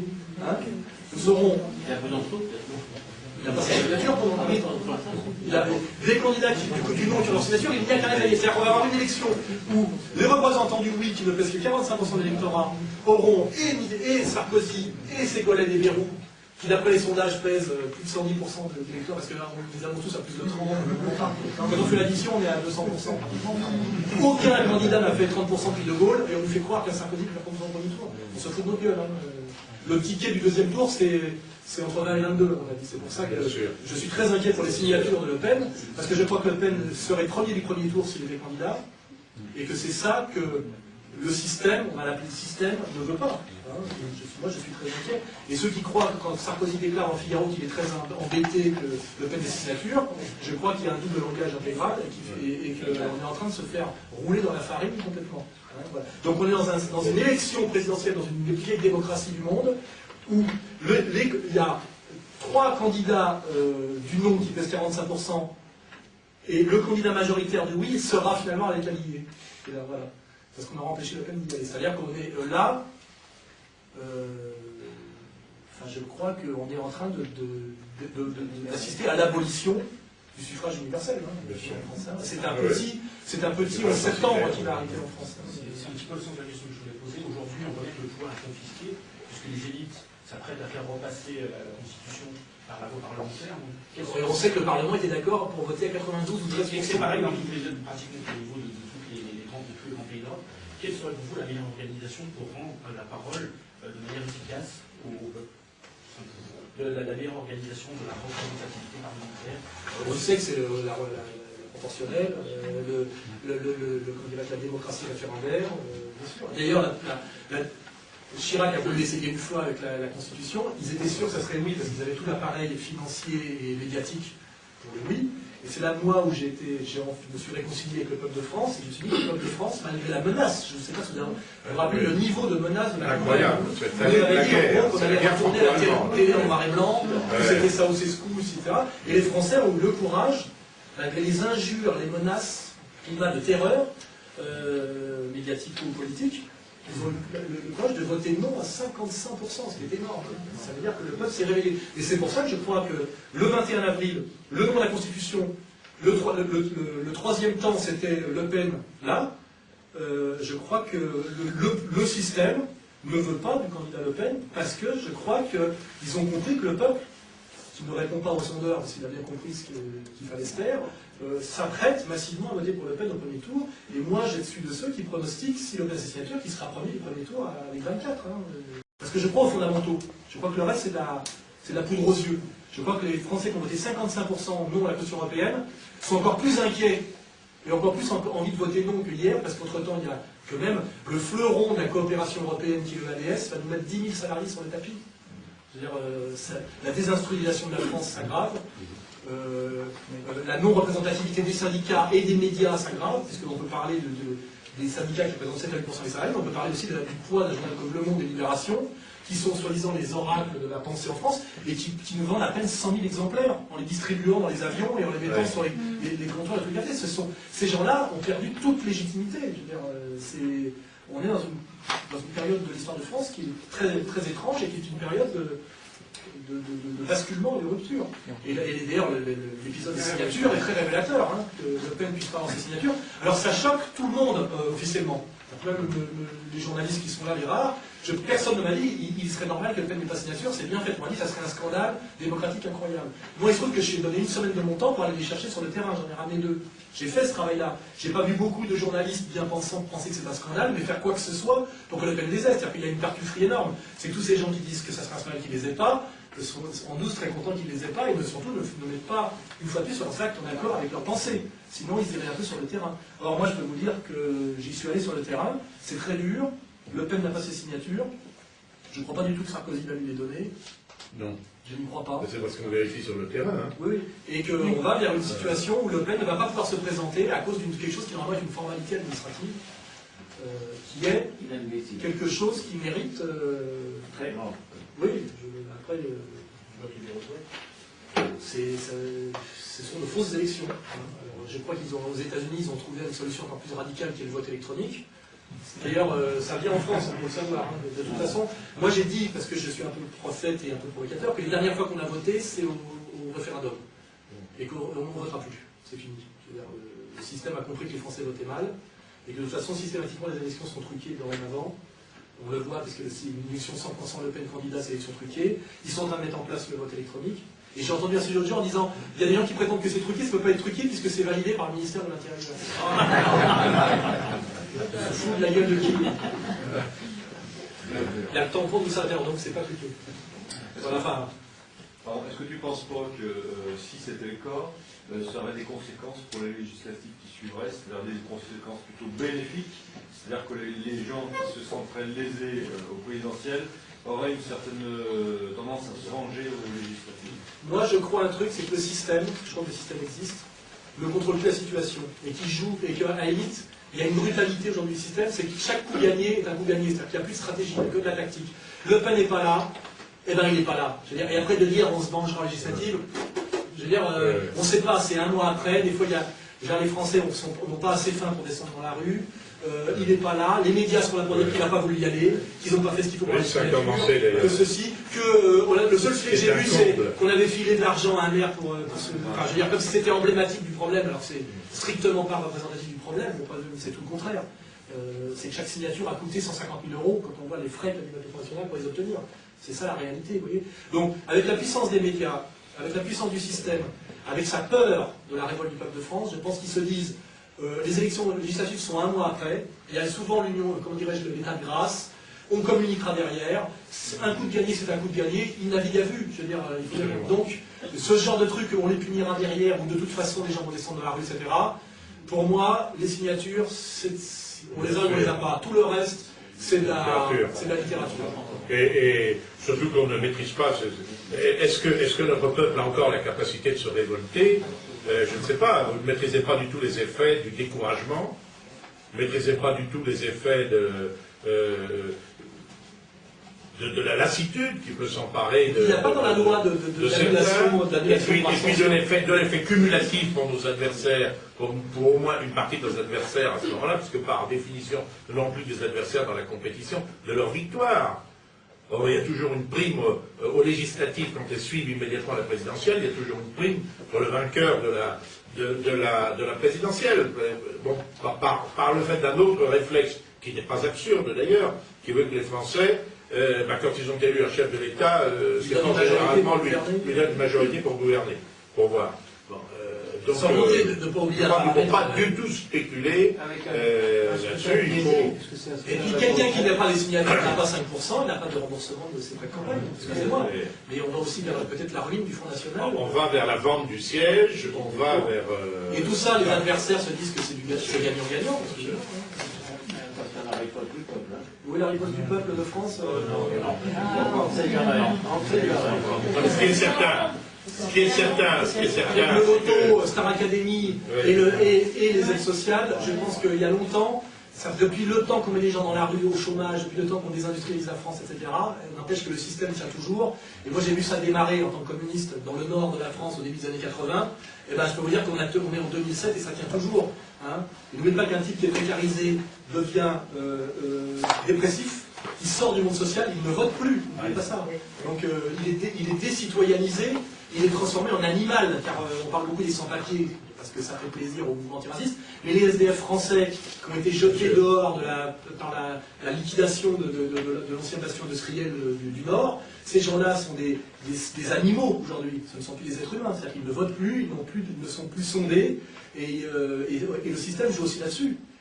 La désocialisation de l'humanité souffrante. On a connu des périodes historiques, notamment après la guerre de 14-18, où des États se sont encore maintenus dans des situations infiniment plus catastrophiques que la nôtre. Hein. Donc c'est pour ça, ne rêvons pas trop sur les gens qui disent, c'est comme les gens qui pensent qu'ils vont rejeter les Arabes à la mer, hein, c'est du même niveau. Hein. Depuis gamin, c'est pour ça que moi je suis un réaliste absolu, que qui va prendre les armes, qui... D'autant plus qu'il y a un problème, démographique. Hein. Ceux qui font la révolution, c'est pas les gens c'est pas les gens qui comme moi ont 57 ans. Qui sont quand même trop mal nourris, pardonnez-moi. Qui sont en plus pas trop mal nourris et qui ont beaucoup à perdre encore. Parce que qui ont à perdre les efforts du travail de toute une vie. Non, c'est dans un peuple qui vieillit, ça devient extrêmement difficile. Si, la révolution, les phénomènes de type révolutionnaire, c'est les jeunes des banlieues qui en sont encore capables. Je ne dis pas que ce soit bien, hein, mais ce sont les seuls qui en sont encore capables. Il ne faut pas rêver. Votre cheminement, on le comprend, vous l'expliquez, il fait plaisir. Vous venez seul ou est-ce que vous, là où vous venez, vous avez des gens comme vous qui font cette même analyse? Justement, l'association que je suis en train de créer, qui s'appelle Égalité et Réconciliation, a pour but de regrouper des gens qui ont envie de se regrouper sur l'idée d'une gauche nationale, parce que moi à un moment, le problème c'est de savoir ce qu'on veut dire par gauche et droite, c'est des termes tellement de définitions différentes que je peux être de droite et de gauche. Français. Comment? C'est suffisant français. Et puis attendez, homme d'honneur, honnête homme, ça existe, je veux dire, avec des valeurs saines, c'est qu'il n'est pas normal. Pourquoi moi j'étais communiste? Parce que je trouvais pas normal que des types qui sont pliés en deux à planter des patates n'aient pas le droit de les manger, et qu'il y a un type qui les regarde, qui pèse 120 kilos, qui les bouffe à sa place. Je veux dire, le juste partage du travail et des richesses, c'est un fondamental chrétien pour moi, je dirais. Hein. Moi je suis désolé, pour moi il n'y avait pas d'incompatibilité entre ma conception du communisme, les évangiles, c'est tout ça, et ça s'appelait la morale, vous voyez, une saine morale. Voilà. Donc pour moi, aujourd'hui, c'est l'union sacrée du peuple de France dans tout ce qu'il a de respectable, parce que je crois que l'histoire de France est une histoire, au niveau moral, qui est une histoire, Todd l'explique très bien, nous sommes relativement attachés à l'égalité en France, notamment l'égalité de traitement, qui peut d'ailleurs faire qu'on s'insurge de certaines condamnations, de certains deux poids, deux mesures sur certains sujets, etc. Ça ne veut pas dire l'égalitarisme au sens soviétique. Ça, je comprends moi, j'ai été pour ce truc-là, à un moment donné, par colère et par anti-bourgeoise, parce que la jeunesse est un peu intégraliste. Mais je comprends très bien quand Le Pen dit qu'il est économiquement de droite, socialement de gauche, je comprends ce qu'il veut dire. C'est-à-dire qu'il est pour le droit d'un homme à s'enrichir par son travail, c'est-à-dire le côté défense du petit patron, ce qui est pour moi pas l'image de la droite actuelle. Hein. C'est pas le MEDEF, ça. Le MEDEF est l'interdiction absolue pour un petit patron de pouvoir entreprendre. Hein. Le MEDEF, c'est n'importe quel mec qui monte une entreprise, dépose le bilan dans les 5 ans. C'est ça qu'il faut comprendre. C'est faire ces analyses un peu fines. Mais je crois à cette possible union sacrée du peuple de France qui va du travailleur exploité au petit patron courageux. Et je crois même que c'est ça l'histoire de France, l'histoire vertueuse, et que c'est même l'histoire, je fais partie de ceux qui voulaient proposer à Le Pen d'aller au mur des fédérés, c'est l'histoire des communards. C'est ne pas accepter, quand j'ai écrit dans un texte que les Versaillais sont aujourd'hui à Neuilly, vous voyez, et moi je suis fidèle à l'esprit de la commune. Et la commune, ce sont les petits patrons, les artisans du faubourg Saint-Antoine, vous voyez. C'est l'union sacrée des gens qui n'ont pas accepté de désarmer Paris après la défaite de Sedan, et qui ont refusé de se soumettre aux éternels collabos, qui sont les éternels Versaillais, qui aujourd'hui sont les atlantistes de Neuilly. C'est toujours pareil, il y a toujours une élite illégitime française, qui est quand même une certaine bourgeoisie d'argent, qui d'ailleurs, comme en Amérique latine, comme on l'avait avec Chavez, est toujours prête à trahir son peuple et son pays pour continuer à se goinfrer. Et ça, pour moi, ce sont des fondamentaux. Hein. Et c'est pour ça que je suis chavésien, c'est pour ça que je suis castriste, c'est pour ça que je suis colnichien ce soir. Vaut mieux de colnichien que castriste. Chavez, d'accord. Castro est un nationaliste qui lutte contre Castro est un nationaliste. Dans les écoles de Castro, il y a des jeunes en uniforme qui chantent l'hymne national tous les matins. Quelque part, il y a des choses. Je comprends. Et il résiste au même empire que celui qui essaie de nous la mettre en ce moment. Mais c'est bon, c'est assuré. Nous avons trop d'adversaires à combattre. Il faut nous engueuler sur ces points de détail. Il faut quand même que ce soit sympathique et bien sûr. Mais aujourd'hui, quand je vous dis des priorités dans les combats, Castro n'est pas un sujet de débat et de la priorité. Étant héritier de Gustave Floras, général de la commune, ayant eu la tête fendue d'un coup de sabre par un capitaine de gendarmerie versaillais à l'âge de 33 ans, dont Marx, Blanqui et Victor Hugo firent l'oraison funèbre, qui s'appelle le Chevalier Rouge, je vous accorde la commune. Voilà. mais n'en abusez pas. Mais par contre, Chavez, jusqu'à Chavez. Si on peut aller jusqu'à ça. Voilà, nous arrêtons à Chavez. Encore, j'ai trouvé maladroit. J'ai pas aimé son discours à l'ONU, malheureusement. Il a été un peu trop mauvais. Il a été un peu le péniste dans ce côté un peu provoque. Il a échoué. Monsieur Fromentin, avec une question pour la presse. Chavez, que j'ai rencontré à Damas, qui était un type qui donc, avait dans les yeux la même franchise et la même bonhomie que j'ai retrouvé chez Le Pen. Il y a quand même des types chez les politiques qui sont des êtres humains et d'autres qui sont des ignobles robots. C'est le spirituel de Castro. Blanqui, Barès, que vous aimez beaucoup, son maître à penser était Proudhon. Je veux dire, il y a en France des traditions transcourants, dont certains d'ailleurs, comme d'ailleurs Bernard Lévy dans les Français, a bien dit que cette union du travailleur patriote et comment dirais-je, de la droite anti-financière est l'origine du fascisme, et que cette union sacrée a été inventée par les Français. Bernard Lévy nous le concède, donc à la limite, acceptons cette analyse de qui donne Sorel. Ils sont pleins. Ils sont pleins, lui. Moi, Georges Sorel, ça me fait ils sont pleins, alors. Monsieur Fromentin. Oui, non, cette conférence, cette réunion a un caractère quand même un peu surréaliste. Vous en conviendrez, je ne dois pas être le seul à le penser. Et ça renvoie à plusieurs questions. La première, c'est pourquoi avoir invité M. Alain Soral, excusez-moi, à cette conférence de presse-ci, alors que bon, vous avez d'autres possibilités, d'autres circonscriptions. Pourquoi ici à Vénissieux? Là, c'est une question. Puis on a une autre concernant sa contribution aux formulations actuelles du Front National. Je peux comprendre que le discours de Valmy, par exemple, est parsemé d'un certain nombre d'idées que vous avez plus ou moins évoquées ce soir. Oui. Je ne me trompe pas trop. Non, y compris dans la rédaction, c'est pas une rédaction strictement habituelle dans la syntaxe. Il y a des formules qui ne sont pas habituelles.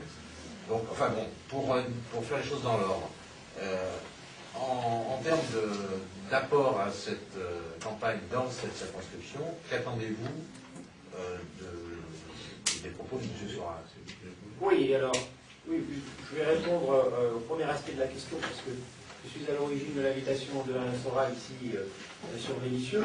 Je crois que ce qu'il faut bien comprendre, c'est que nous sommes à la veille d'une grande recomposition autour du fait national, et que autour de la nation, de nombreux esprits venus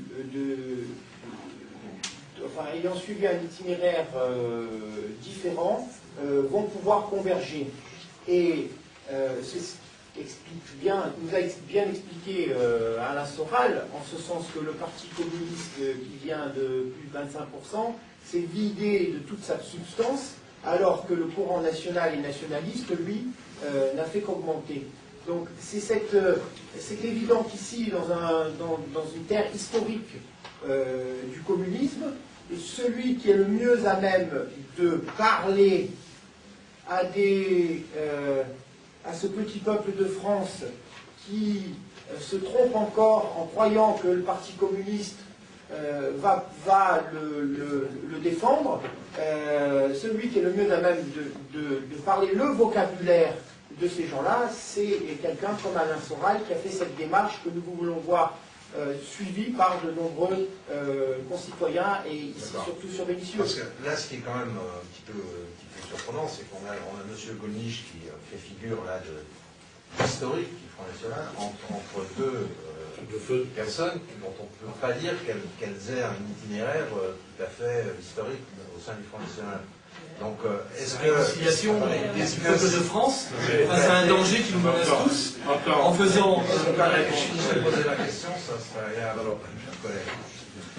Et donc, est-ce que Vénissieux est devenu le creuset d'une recomposition du Front National et d'un nouvel équilibre au sein du Front National, puisque là, on a quand même des des nuances fortes, y compris, je dirais, dans les... Ça a toujours été ça. Ce qui est derrière vous, par exemple, c'est pas exactement non plus ça, ce qu'on trouve dans le... Alors, on dit pas les corrompus du système, on dit pas les profiteurs du régime, on dit les profiteurs de l'établissement. Enfin bon, il me semble qu'il y a des nuances là assez intéressantes, peut-être, je sais pas. Puis le propos est quand même décoiffant, quoi.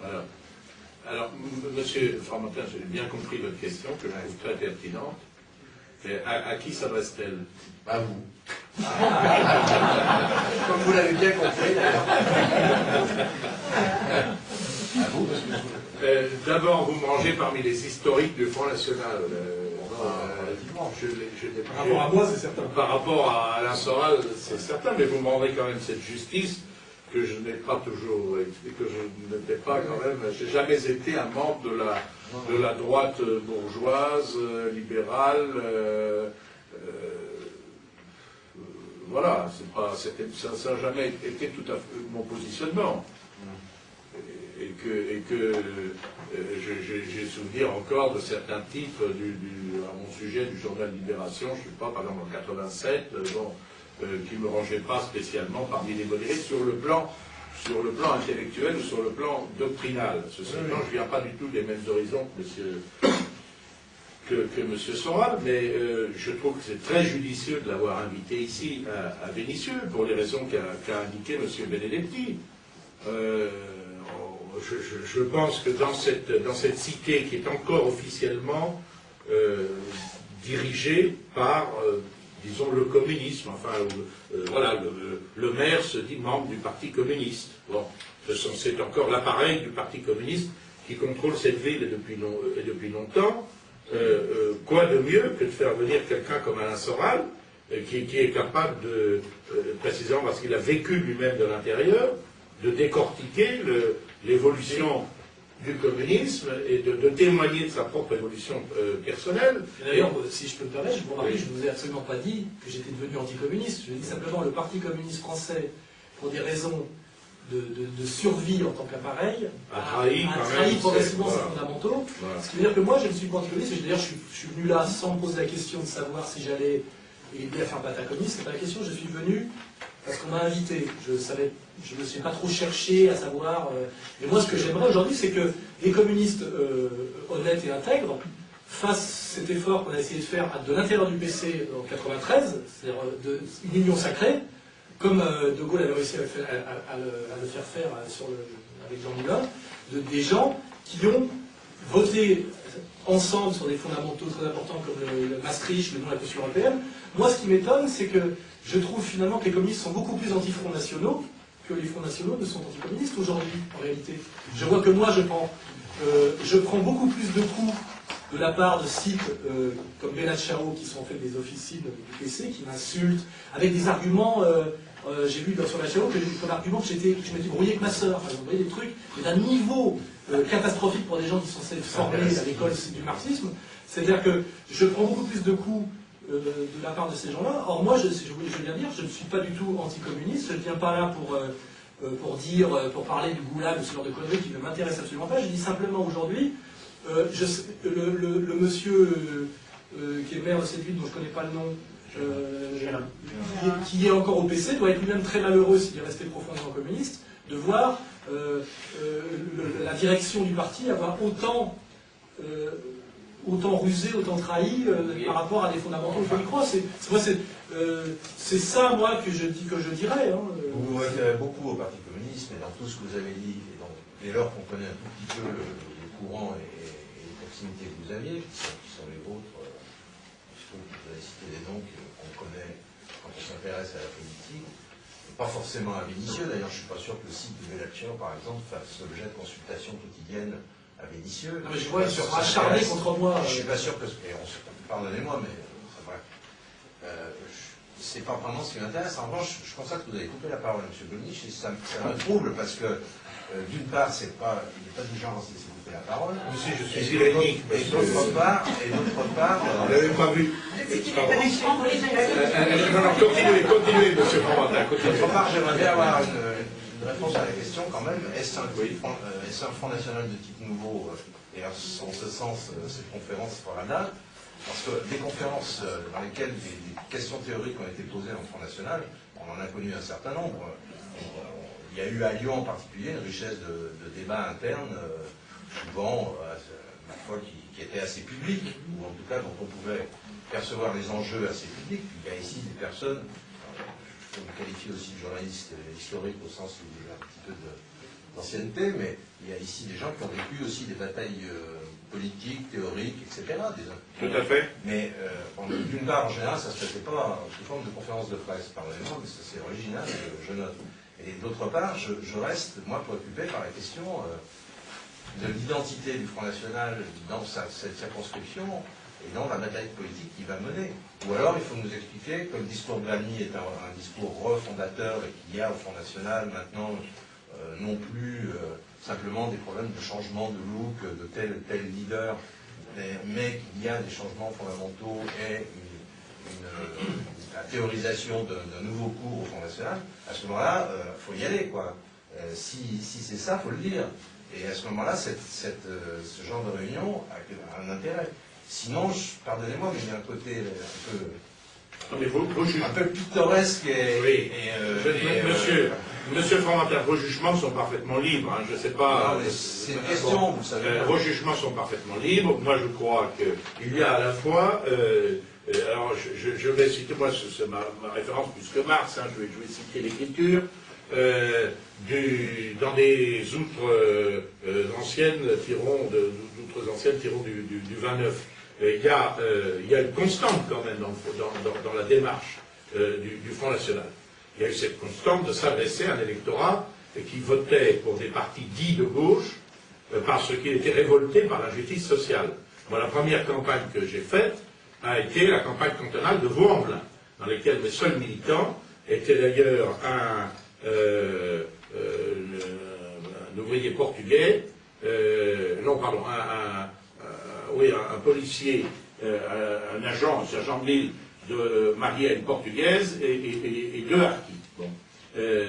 Contre tout l'appareil, quand même, à l'époque, du parti, appareil qui était puissant. Bon. Et il est de notoriété publique, quand même, que nous avons enquêté sur le terrain de ces appareils, tout simplement parce qu'un certain nombre de leurs électeurs ont perçu qu'ils n'étaient pas défendus par eux. Voilà, qu'ils n'étaient pas défendus par eux. Par conséquent, que dans le discours de Valmy, Le Pen dise qu'il intègre l'ensemble de l'histoire de France, qu'il ouvre des portes à des gens qui ne sont pas forcément, comme moi, par exemple, issus de ce qu'on peut appeler la philosophie, bon, disons pour faire simple, la philosophie contre-révolutionnaire. Ça me paraît quand même, ça a toujours été, moi je ne suis pas militant d'un parti, par exemple, légitimiste, même si je trouve ça très, très respectable de vouloir rétablir le duc d'Anjou sur le trône de France. Bon. Moi je suis militant du Front National. Bon. Et je me suis toujours situé dans cette logique-là. Il se trouve que jusqu'à présent, c'est ceux-ci qui s'adressaient à des couches populaires de la nation, touchaient assez peu les milieux intellectuels. Ça commence à les toucher. Moi, je constate que des gens comme Alain Soral rejoignent notre combat. Je suis un peu comme les disciples qui voient l'ancien adversaire, qui manifeste un zèle, un enthousiasme, une sincérité absolument extraordinaire. Et je suis profondément réjoui de cela, même s'il y a des sujets sur lesquels on ne sera pas tout à fait d'accord. On ne sera pas d'accord sur Castro, on ne sera pas d'accord sur l'importance ou la non-importance du goulag, ce qui a son importance. Aujourd'hui, dont on discutera. Pour l'instant, dont on discutera. Moi, je trouve que c'est prodigieusement enrichissant. Comme je trouve prodigieusement enrichissant, comme je trouve extrêmement intéressant aujourd'hui, moi je trouve que depuis qu'il n'est plus ministre de l'Éducation nationale, je trouve que M. Ferry, par exemple, est intéressant. Depuis qu'il n'est plus ministre socialiste, je trouve que M. Allègre, qui est vomi d'ailleurs par la plupart de ses amis politiques, est intéressant. Je suis heureux que les militants antiracistes aient compris aussi l'imposture communautariste qui se dégageait quelquefois, dont ils étaient les instruments involontaires et inconscients, et je suis heureux que des gens, que des gens issus de ces milieux-là nous rejoignent aussi. Je ne vois pas ce qu'il y a de contradictoire, que ce soit une évolution.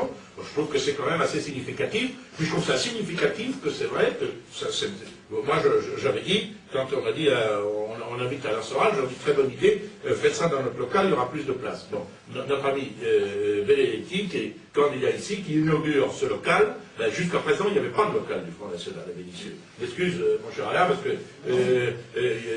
il y a en léniniste conséquent, il y a la théorie, il y a la pratique révolutionnaire, il n'y avait pas de local à Vénissieux. Là maintenant, il y a un local à Vénissieux où les gens vont pouvoir se réunir, se rassembler, préparer des listes aux élections, exercer si modestement que ce soit un contre-pouvoir par rapport à la dictature, sauf dictature, je parle de la municipalité actuelle. Je trouve que c'est quand même important et intéressant. Petit bonhomme pas mort. Et vous allez vous en rendre compte. Et moi, je trouvais étonnant qu'on s'étonne que le projet du Front National ressemble à ses électeurs. C'est quand même une logique assez limpide. Si le Front National est passé de 2%, même pas d'ailleurs en 72, à 20% aujourd'hui, et que le PCF est passé de 20 à 3, c'est pas parce qu'il y a 20% de nazis en France aujourd'hui, alors qu'il y en avait 0,5 là, c'est parce que quand même, on voit bien quand même que les travailleurs français se sont bien votés pour le Front National. Donc que le projet du Front National réponde aux attentes de son électorat, c'est quand même la moindre des choses pour un mouvement politique conséquent. C'est-à-dire qu'effectivement, il serait difficile de répondre à des prolétaires précarisés, de ne leur parler que du rétablissement du duc d'Anjou. Je pense que là, effectivement, ils auraient du mal à continuer à voter, même si avec de la pédagogie, on pourrait leur faire comprendre, ce qui est un sujet d'ailleurs sur lequel je n'ai pas arrêté mon jugement, que c'était peut-être le duc d'Anjou leur ferait peut-être moins de mal que les héros alsaciens qui ont pris leur place. Ça, certainement. C'est tout ça qui est intéressant. Ce que je m'étonne, moi, c'est que tout ça devrait générer l'enthousiasme et l'optimisme, parce que ça va, moi, mon sujet, c'est réconciliation nationale. Et je vois qu'il y a des gens que cette réconciliation en dette. Il y a des gens qui aimeraient que les Français qui souffrent continuent à se taper sur la gueule. Alors je vais pourquoi ça ne vous fait pas plaisir que des Français qui aiment le peuple de France, qui sont sur des valeurs saines, qui aient préserver le travail, une certaine morale du travail aussi, ce partage du travail des richesses, lutter contre la logique financière violente, laide, glaciale, etc. Pourquoi ces gens-là ne se réjouissent pas? J'ai lu récemment un texte sur le site de la Ralfron, de la LCR, je pense, enfin proche de la LCR. Il y avait un texte de 4 pages qui m'attaquait moi violemment, qui commentait le discours de Lille de Le Pen. Je ne sais pas si vous avez écouté le discours de Lille, qui était un discours admirable, grandiose, à tout sur tous les points. Et il disait en gros, c'est une honte, tout ce que dit Le Pen est génial, c'est parfait, mais c'est un menteur. Donc le seul argument c'était, il ment. Parce que s'il ment pas, alors tous les mecs de la LCR devraient rallier Le Pen. Parce que le problème des trotskistes, c'est qu'aujourd'hui, et c'est le vrai problème de Besançon, que je vais d'ailleurs pointer du doigt ce soir, c'est qu'eux sont internationalistes, ce qui n'était pas d'ailleurs le Parti communiste français, qui était quand même le Parti communiste français, disons français. Hein, ils avaient longtemps réglé ce problème de l'internationalisme prolétarien pour revenir à une défense du prolétariat français. Or, quand Besançon dit qu'il est contre les délocalisations pour défendre le travailleur français, puisqu'il est internationaliste, il devrait se réjouir que grâce aux délocalisations, le travailleur chinois ou roumain va lui avoir de l'emploi. Donc eux sont en contradiction totale. C'est-à-dire qu'aujourd'hui, les altermondialistes sont les idiots utiles de la mondialisation libérale, car ils n'ont aucun outil pour lutter. Or, c'est eux qui sont en porte-à-faux.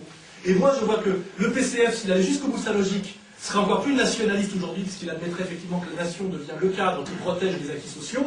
Et normalement, il devrait s'opérer cette jonction du PCF et du Front National, que moi j'ai opéré charnellement par moi-même. Or je vois très bien que si aujourd'hui d'ailleurs les électeurs communistes, eux, ont opéré cette jonction, c'est-à-dire qu'ils se sont mis à voter pour le Front National, il ne reste plus d'électeurs au Parti communiste, parce que 3% pour un parti qui a tous ses privilèges historiques et toute cette histoire, c'est carrément une catastrophe, puisque je veux dire, même la LCR, qui est quand même un parti de branleurs étudiants, bourgeois, sans aucune base ouvrière, leur passe devant aux élections.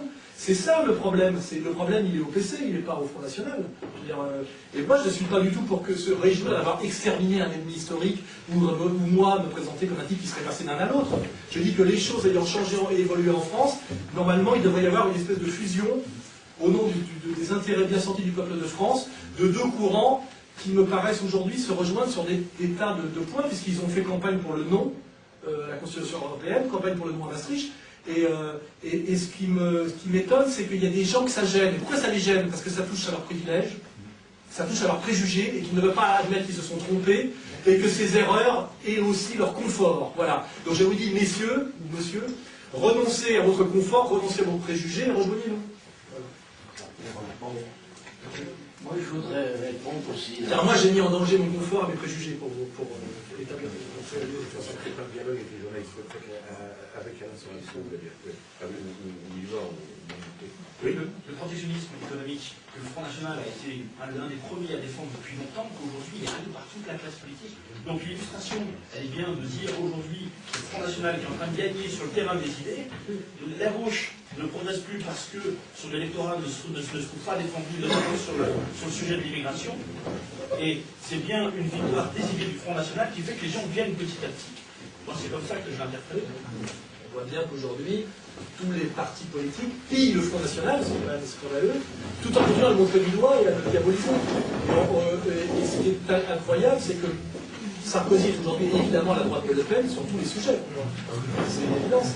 Et quand moi je vois que je me fais, on me dit comment avez-vous pu rallier Le Pen pour les élections, j'ai oublié de poser la question, comment Guzman a pu rallier Sarkozy, c'est bien pire.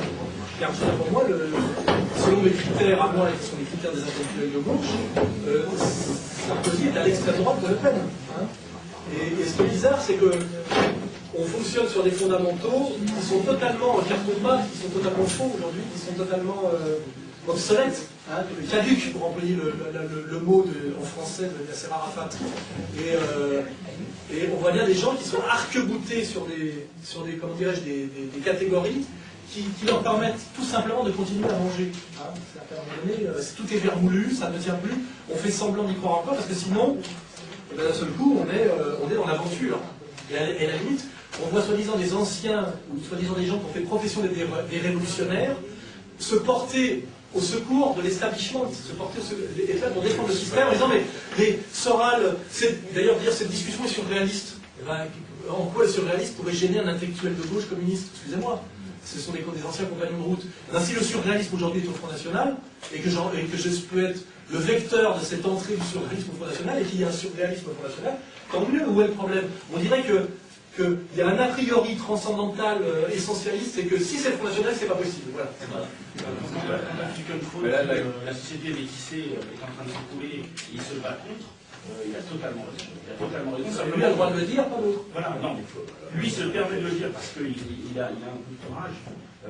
Mais aujourd'hui, il sent bien que la menace, elle est là, elle est de la jonction de ce courant populaire qui a été trahi depuis des années, et qu'aujourd'hui, tous ces gens qui ont été trahis se retrouvent représentés dans le Front National, et c'est ça la grande inquiétude. C'est ça que Antoine n'a peut-être pas compris. Et la grande immoralité, c'est de reprendre toutes les idées de Le Pen en disant il avait raison, mais ça reste un salopard. C'est-à-dire qu'on lui vole ses idées et on continue à l'insulter.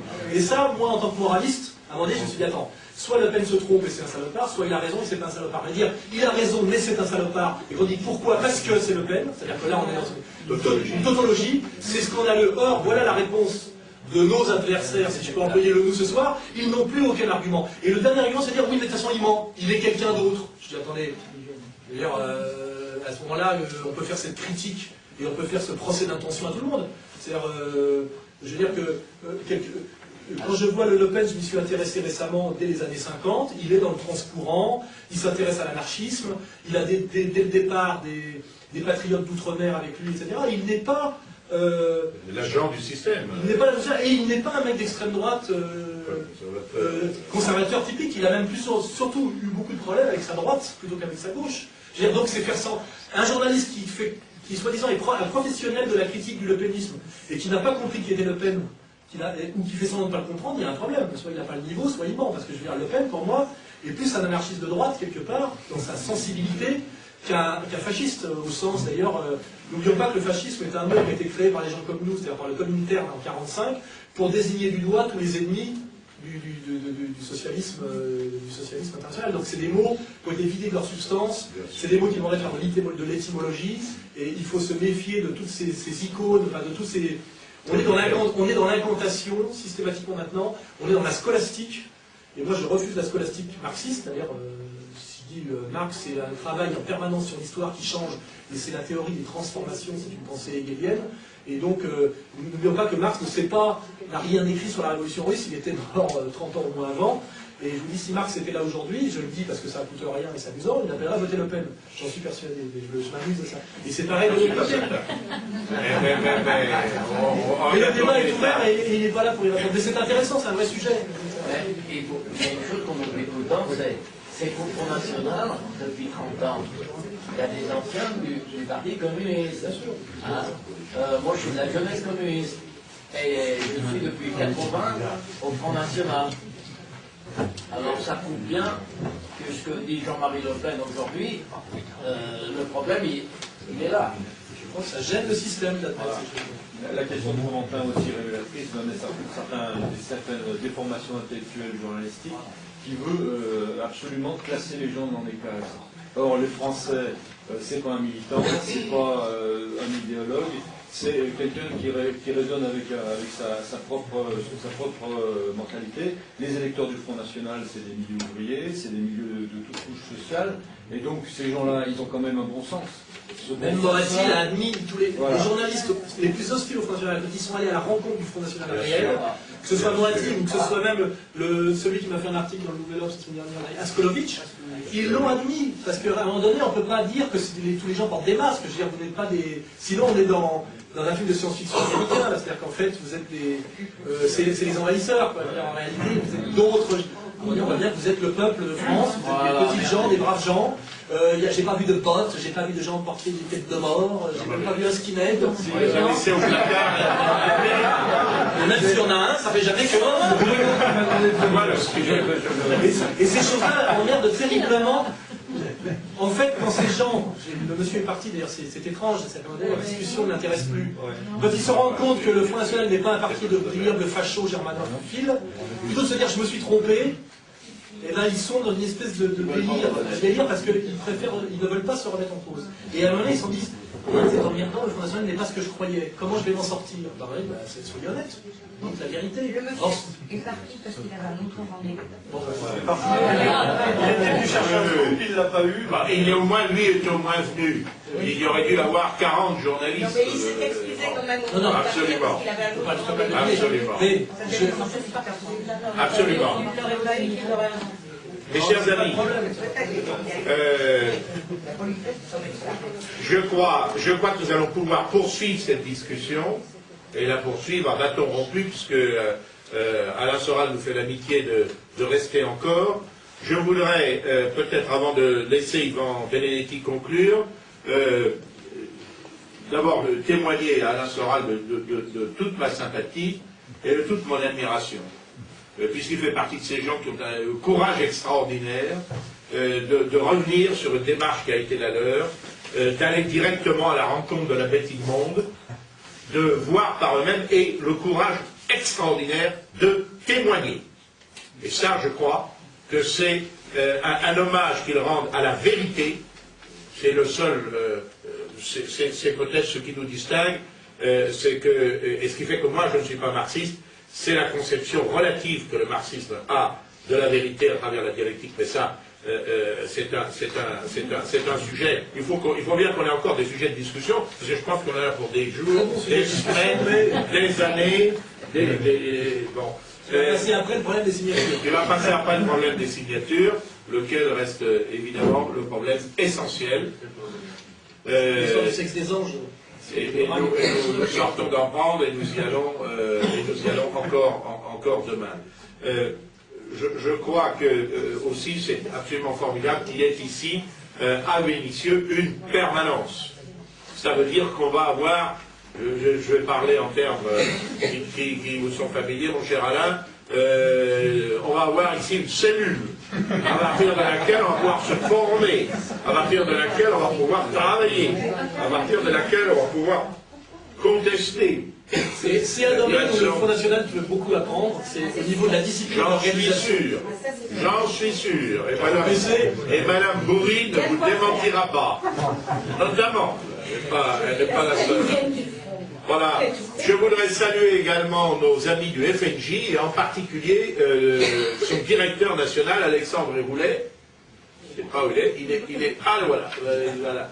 Le voilà qui s'est mis dans l'assistance avec beaucoup de modestie, qui revient d'une tournée sur les pentes neigeuses, pas pour faire du ski, pour faire la propagande, la bonne, pour notre candidat et pour le Front National. Encore une fois, merci Alain, merci Yvan, merci à tous et surtout ne partons pas sans avoir pris de bonnes résolutions et sans être aptes à les traduire de façon pratique, concrète, immédiate, courageuse, déterminée.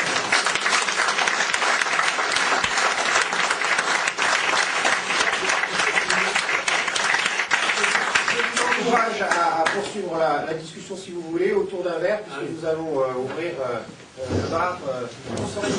Il y a même un verre.